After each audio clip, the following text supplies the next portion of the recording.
କ'ଣ ଆପଣ ଜୀବନରେ ସବୁ ଆଶା ଛାଡ଼ି ଦେଇଛନ୍ତି କି? ତାହେଲେ ଏଇ ଗପଟିକୁ ନିଶ୍ଚୟ ଦେଖି ନିଅନ୍ତୁ।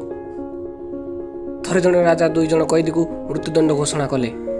ଗୋଟିଏ କଏଦୀ ଜାଣିଥିଲା ରାଜା ତାଙ୍କ ଘୋଡ଼ାକୁ ବହୁତ ଭଲ ପାଆନ୍ତି। ସିଏ ରାଜାଙ୍କୁ କହିଲା, ମୋତେ ଯଦି ଛାଡ଼ି ଦିଆଯାଏ ତେବେ ମୁଁ ବର୍ଷକ ଭିତରେ ଆପଣଙ୍କ ଘୋଡ଼ାକୁ ଉଡ଼ିବା ଶିଖେଇଦେବି। ଏହା ଶୁଣି ରାଜା ଖୁସି ହୋଇଗଲେ ଏବଂ ସେ ଭାବିଲେ ସିଏ ଦୁନିଆର ଏକମାତ୍ର ଲୋକ ଯିଏକି ଉଡ଼ନ୍ତା ଘୋଡ଼ାରେ ସବାରି କରିପାରିବେ।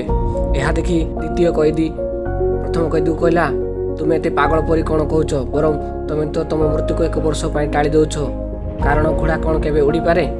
ଏହା ଶୁଣି ପ୍ରଥମ କଏଦୀ ଜଣକ କହିଲା, ମୁଁ ମୋ ନିଜକୁ 4ଟି ସୁଯୋଗ ଦେଇଛି, କାରଣ ବର୍ଷକ ଭିତରେ ରାଜା ମରିଯାଇପାରେ, ଦ୍ୱିତୀୟତଃ ମୁଁ ମରିଯାଇପାରେ, ତୃତୀୟତଃ ଘୋଡ଼ା ମରିଯାଇପାରେ, ନହେଲେ ମୁଁ ଘୋଡ଼ାକୁ ଉଡ଼ିବା ଶିଖେଇ ଦେଇପାରେ।